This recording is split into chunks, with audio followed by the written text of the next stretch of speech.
Shalom saudara-saudari terkasih, sidang jemaat yang dikasihi Tuhan. Kita akan belajar firman dari Matius pasal 8, ayatnya yang ke-5 mulai. Perikop tentang Tuhan Yesus menyembuhkan hamba seorang perwira di Kapernaum, di kota kecil di mana Tuhan tinggal. Nah saudara, perwira ini bukan orang Yahudi. Jadi dia bangsa asing, tapi dia percaya kepada Yahweh Elohim yang disembah oleh orang-orang Yahudi. Dan dia melihat Yesus penuh dengan kuasa, dia datang untuk minta pertolongan Tuhan. Nah, dikatakan demikian. Ketika Yesus masuk ke Kapernaum, datanglah seorang perwira. Jadi orang pangkat, saudara ini ya. Mendapatkan dia dan memohon kepadanya, "Tuan, hambaku terbaring di rumah karena sakit lumpuh, dan ia sangat menderita." Siapa yang diceritakan oleh perwira ini kepada Tuhan Yesus? Hamba. Kata hamba itu, doulos itu budak, saudara. Budakku terbaring di rumah karena sakit lumpuh dan ia sangat menderita. Saudara, jadi perwira ini datang bersusah-susah datang menghadap Tuhan ini untuk apa? Untuk hambanya, untuk budaknya, bukan untuk anaknya, bukan untuk istrinya, bukan, tapi untuk hambanya. Kemudian ayat 7, Yesus berkata kepadanya, "Aku akan datang menyembuhkannya." Tetapi jawab perwira itu kepadanya, "Tuan, aku tidak layak menerima Tuan di dalam rumahku. Katakan saja sepatah kata, maka hambaku itu akan sembuh. Sebab aku sendiri seorang bawahan dan di bawahku ada pula prajurit.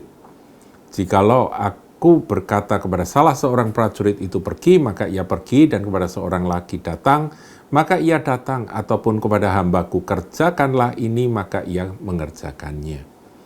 Setelah Yesus mendengar hal itu, heranlah ia, dan berkata kepada mereka yang mengikutinya, "Aku berkata kepadamu sesungguhnya, iman sebesar ini tidak pernah aku jumpai pada seorang pun di antara orang Israel." Nah, sampai di situ pembacaan firman, saudara. Saya membagi kisah ini menjadi 3 poin. Poin pertama yaitu motivasi. Motivasi yang ada di dalam diri perwira ini adalah kasih, saudaraku. Kasih dan belas kasihan. Jadi gerakan apapun kalau kita mau bawa kepada Tuhan, permohonan apapun yang kita bawa kepada Tuhan, kalau ada motivasi kasih dan belas kasihan, Tuhan menghargai. Mengapa demikian? Karena pada zaman itu, saudara, seorang budak itu seperti benda, seperti barang. Barang yang tidak ada nilainya, tidak ada harganya, nggak ada haknya sama sekali. Jadi kalau barang rusak dan sudah parah, ya dibuang saja, kan begitu. Itu zaman kuno, saudara, jadi zaman perbudakan. Tetapi bagi perwira ini, hambanya ini bukan sekedar aset atau benda, tidak. Dia adalah satu pribadi. Dia menghargai akan hambanya ini. Dia mengasihi akan hambanya ini. Ada hubungan antar manusia dengan hambanya. Dia tidak memperlakukan itu sebagai budak, tetapi barangkali dianggap sebagai anggota keluarga. Dengan demikian kita simpulkan bahwa perwira ini punya kasih, saudara. Dia punya hati yang penuh dengan kasih dan belas kasihan, meskipun dia bukan seorang Yahudi. Yesus langsung menjawab apa? Ayat 7. Yesus berkata kepadanya, "Aku akan datang menyembuhkannya." Jadi karena motivasi yang penuh dengan kasih itu, Tuhan langsung merespon, "Aku akan menjawab akan permohonanmu itu. Aku akan menyembuhkan dia. Kemudian yang kedua, saudaraku, hal yang bisa kita pelajari dari si perwira ini adalah kerendahan hatinya. Jadi pertama, dia punya motivasi kasih dan belas kasihan. Kedua, dia punya sikap rendah hati, saudara. Dia sebagai seorang perwira Romawi, ya dia mestinya memandang orang-orang Yahudi itu sebagai bangsa jajahan. Dia bisa berlaku sebagai bos, sebagai orang yang tingkatnya itu lebih tinggi, yang kelasnya, kastanya lebih tinggi daripada orang-orang Yahudi. Tetapi terhadap orang Yahudi, terutama terhadap Yesus, dia begitu menghormati. Dia begitu menghargai karena dia percaya pada Yahweh Elohim, Allahnya orang-orang Yahudi. Ya, dia berkata, waktu Tuhan menjawab, aku akan datang menyembuhkannya, dia berkata, Tuhan, aku tidak layak menerima Tuhan dalam rumahku. Katakan saja sepatah kata, maka hambaku akan sembuh. Selain rendah hati, saudara, rendah hati ini penting sekali. Jadi jalan sampai terjadinya sebuah mujizat kuasa, jawaban doa atau apapun, pertama kasih belas kasihan, kedua kerendahan hati. Nah, kerendahan hati itu ada pada perwira ini, saudara. Dia sangat menghormati dan menghargai Yesus, meskipun dia belum mengenal siapa Yesus.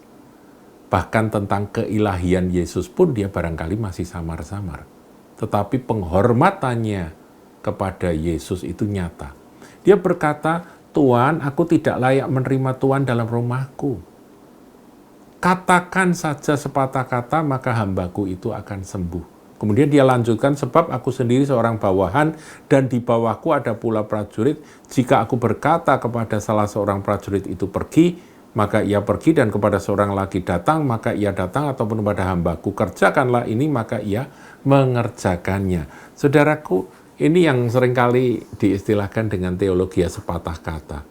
Teologi sepatah kata itu katakanlah sepatah kata saja cukup.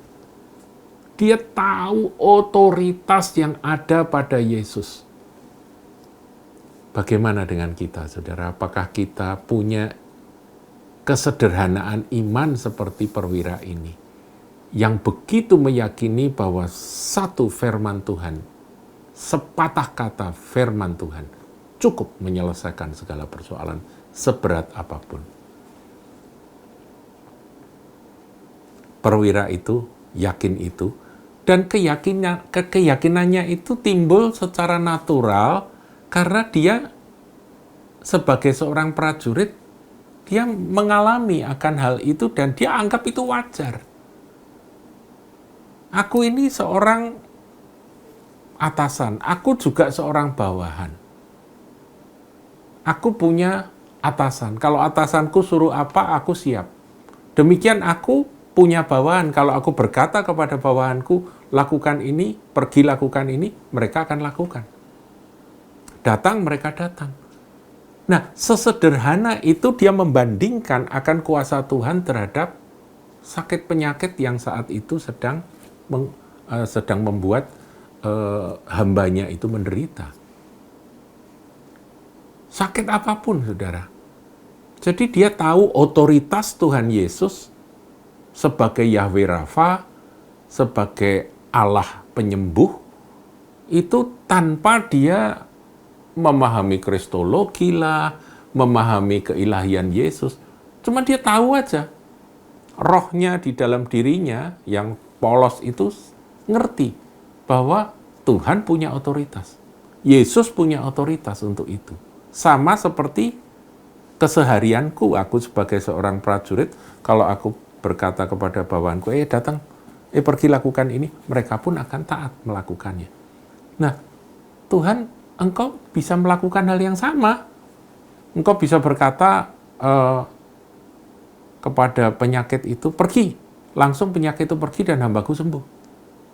Sesederhana itu imannya. Tuhan pun heran. Maka Yesus heran. Sampai-sampai Tuhan memuji akan iman dari perwira tersebut sebagai iman yang tidak pernah dia jumpai di antara anak-anak Israel. Saudaraku, 3 hal, saudaraku. Yang pertama, kasih dan belas kasihan. Kedua, kerendahan hati. Dan ketiga, dia punya teologi sepatah kata yang didasari dengan pengertian akan otoritas yang ada pada Yesus, itu sama dengan pengertian yang ada di dalam dunia militer yang dia hidupi. Aku, marilah kita menjadi sederhana. Kalau Tuhan berkata begini, pasti jadi. Tuhan berkata begitu, pasti jadi. Itulah Tuhan Yesus yang tidak pernah berubah dulu, sekarang, sampai selama-lamanya. Anda sakit, Tuhan berkata, sembuh, sembuh. Saudara menemukan firman dan firman ini meloncat dan berkata, ini adalah perkataanku, maka jadi seperti itu. Sebab itu bergaullah dengan firman. Jangan cuma sekedar jadi pengetahuan, tapi begitu ini menjadi suatu firman yang hidup. Dari written word menjadi spoken word, maka sama seperti yang dialami oleh perwira ini. Sepatah kata, maka hambanya disembuhkan. Tuhan Yesus memberkati.